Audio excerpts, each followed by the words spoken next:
the strangest missing person case I ever worked didn't begin with someone disappearing. It began because someone was seen. For 6 years, Pamela Cross had existed only in photographs, police reports, and memories. Then, one rainy afternoon, a truck driver stopped for coffee along Interstate 95 outside Savannah, Georgia, looked across a crowded gas station, and nearly dropped his cup. He was certain he'd just seen a woman everyone believed had vanished forever. 3 seconds later, she fled, leaving her coffee rolling across the concrete, climbing into a dark gray Honda Civic, and disappearing into traffic. Most people would have called it wishful thinking. Her brother didn't. My name is Jessie Stokes, and I own the Broken Lock Detective Agency in Tampa, Florida. Before this, I spent a decade investigating insurance fraud. Fraud teaches you something most people never learn. People lie, documents lie, but timelines don't. When every piece of evidence is placed in the right order, the truth usually introduces itself. That was what I hoped would happen when Joshua Jones walked into my office. He was 40-something, dressed like someone who spent more time in warehouses than conference rooms, carrying a faded manila folder. "I was told you don't chase ghosts," he said, laying the folder on my desk. "I try not to. My sister might be one." He slid a photograph toward me. A woman in her 30s with shoulder-length brown hair and a bright smile. Pamela Cross. 6 years earlier, Pamela had vanished from her home in Lakeland. No signs of forced entry. Her purse sat on the kitchen counter, keys beside it, phone switched off, car parked in the driveway. The Polk County Sheriff's Office investigated for months before the case dissolved into one of Florida's thousands of unsolved files. "My friend Brian drives long-haul freight," Joshua explained. "He stopped outside Savannah 3 weeks ago and saw her. They've known each other since high school." He called her name and she looked terrified. She told him he had the wrong person and sped off in a gray Honda Civic with temporary tags. Terror interested me. "The sheriff's office won't reopen a case based on one sighting," I noted. "I don't even need to bring her home," Joshua's voice cracked. "I just need to know if she's alive. If I take this," I warned him, "and she disappeared voluntarily, she has the right to stay hidden." "I know," he said softly. "I just need to know she made it." As soon as Joshua left, I started where I always start: paper trails. People can disappear from family, but they almost never disappear from paperwork, unless they work very hard to do it. Within an hour, something caught my attention. Not something Pamela had done, but something her husband had done. 3 days before Pamela was officially reported missing, Arthur Cross had filed documents dissolving a joint marital trust account worth several $100,000. People don't usually dismantle major financial accounts right before their spouse mysteriously disappears unless they already know the marriage is over, or they've been preparing for it. I called Detective Raymond Hill, an old colleague who had recommended me to Joshua. "I'm looking at Pamela's file," I said. "Did you know Arthur dissolved a major marital trust 3 days before she vanished?" Raymond sighed. "Arthur hired high-priced attorneys almost immediately. Every financial request turned into a legal fight. He answered questions and cried for cameras, but everything felt controlled. He also waited 72 hours to report her missing, claiming he thought she went to a Miami spa. 2 facts side by side. Arthur emptied a trust, then waited 3 days to call the police. That formed a pattern, and patterns deserve pressure. Arthur Cross owned one of the largest commercial development firms in Polk County. He was the classic pillar of the community, the exact type of person who, if hiding something, spends years making sure no one looks. I drove to his headquarters in Lakeland that afternoon. 5 minutes after giving my name, I was sitting in a massive corner office across from Arthur. Tall, confident, and dressed in a charcoal suit, his expression communicated practiced sadness rather than genuine grief. "I'm looking into Pamela's disappearance," I said. "I understand Joshua wants answers," Arthur said calmly. "Every marriage has disagreements, but we had nothing unusual. I noticed you dissolved a joint trust account right before she disappeared." His eyes shifted, barely, but enough. "Our accountant recommended restructuring. Coincidental timing, it had nothing to do with Pamela." "I see," he relaxed again. It's been 6 years, people move on, not I miss her, not I hope she's safe, just people move on. Before heading home, I met Brian Gable, the truck driver, at a diner off I-75. I'd bet my truck on it, Brian insisted. She looked exhausted, like she'd been looking over her shoulder for years. When I called her name, she froze with pure fear, like I'd accidentally signed her death warrant. Those words stayed with me. People hiding from family feel guilt. People hiding from someone dangerous feel fear. Back at my office, I requested every publicly available corporate filing connected to Arthur Cross. One inactive holding company shared addresses and agents with several of his businesses, and it still owned a single vehicle, a dark gray Honda Civic. The vehicle registration was renewed through an estate holding company with no other assets. VIN numbers don't lie. If Brian saw Pamela driving a gray Civic, it was tied directly to Arthur's network. I spent the next morning calling highway agencies. Eventually, a toll system clerk in Georgia located a metadata match near Jacksonville from 3 weeks ago. The temporary tag was partially covering a permanent plate, she told me over the phone. It comes back to an inactive Florida LLC. It was the exact same holding company tied to Arthur. Why was Pamela driving a vehicle connected to her husband's network? Either Arthur had found her, or she was using a car he didn't realize he still owned. That evening, I drove to Joshua's house. Did Pamela ever keep personal records or files? I asked. Anything she was protective of? Joshua thought for a moment. She had a wooden jewelry box our parents gave her. She left it here when she married Arthur. He brought down a dusty cherry wood box. I lifted the removable velvet tray and found a false bottom. Taped beneath it was a small, plain black USB flash drive. I brought it back to my office and plugged it into an isolated laptop. An encrypted volume appeared, requiring a complex password. Metadata revealed strong commercial encryption software. Pamela hadn't run away in a panic. She had prepared this before leaving. She was hiding because she believed someone was hunting her.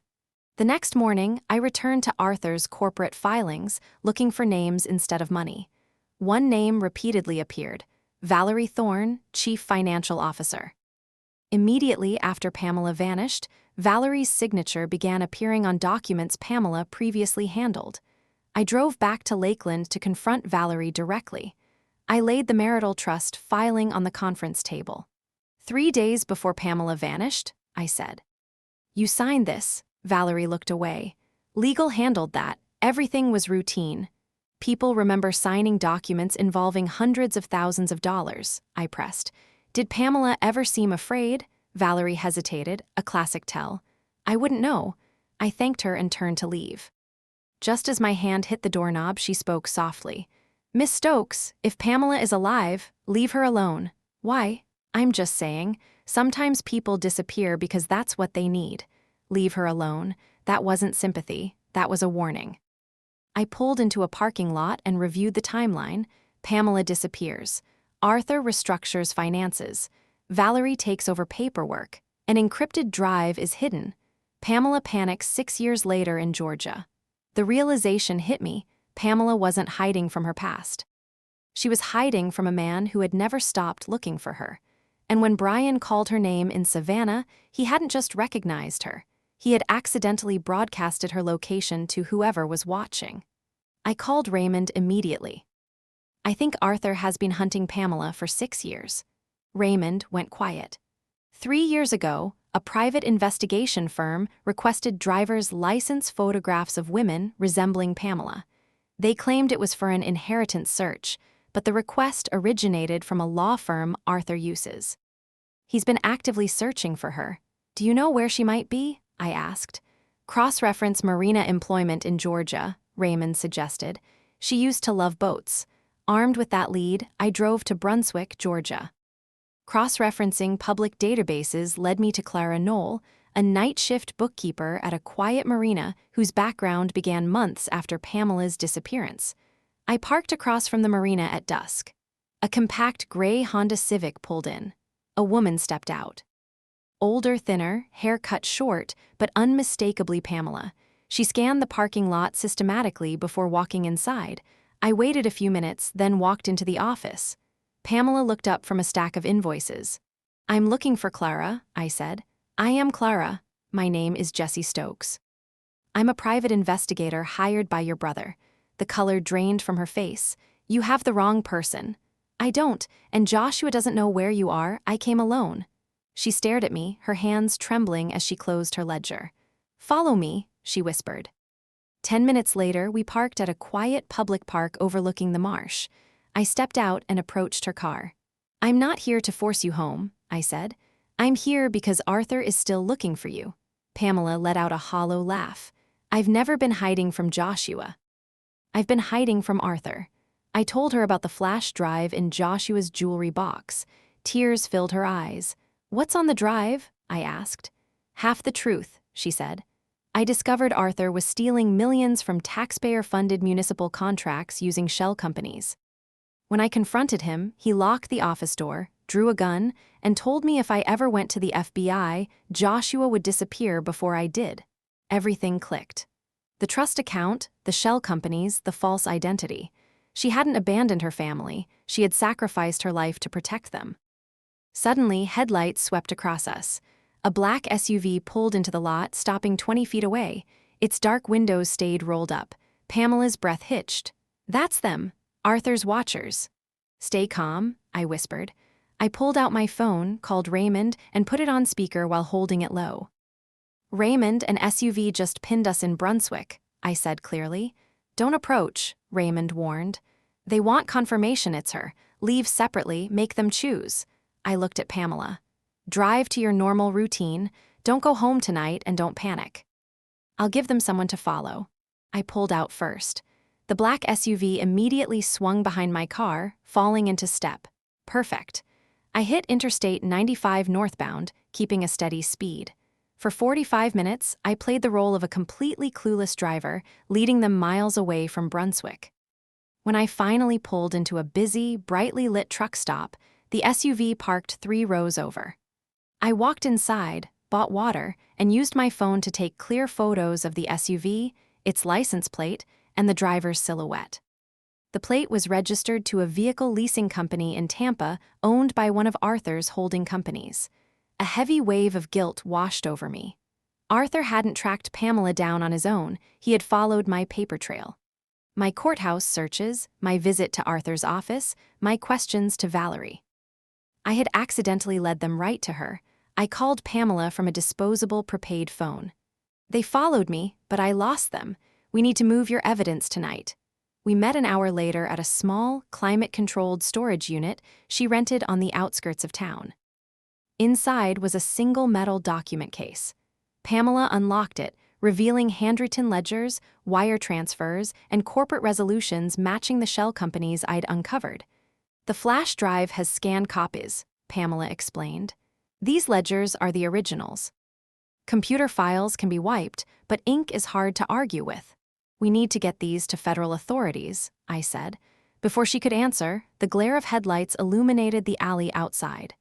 The black SUV had found the facility. 2 men stepped out and began checking unit numbers.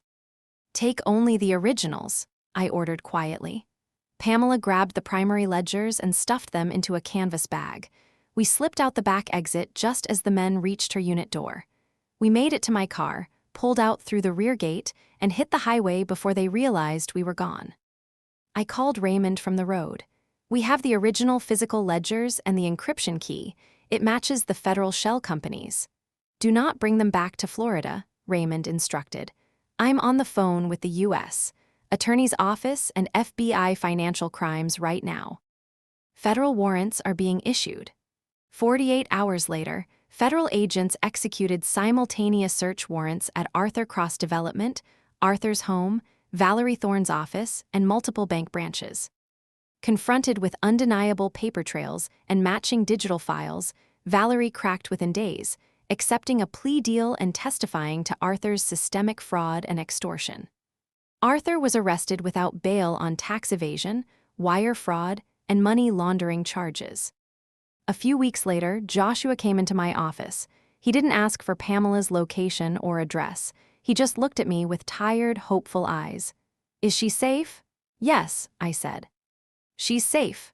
I handed him a single envelope containing a handwritten letter Pamela had asked me to deliver once Arthur was behind bars. Joshua read it in silence, wiped a tear from his eye, and carefully tucked it into his jacket. "When she's ready," he said, "I'll be here." A month later, a photograph arrived at my office with no return address. In it, Joshua and Pamela stood together on a quiet Georgia fishing pier at sunset, smiling. I pinned the picture to my office corkboard as Max, my Yorkie, curled up at my feet. I closed Pamela's folder and slid it into the filing cabinet. Another locked door opened. Another mystery solved.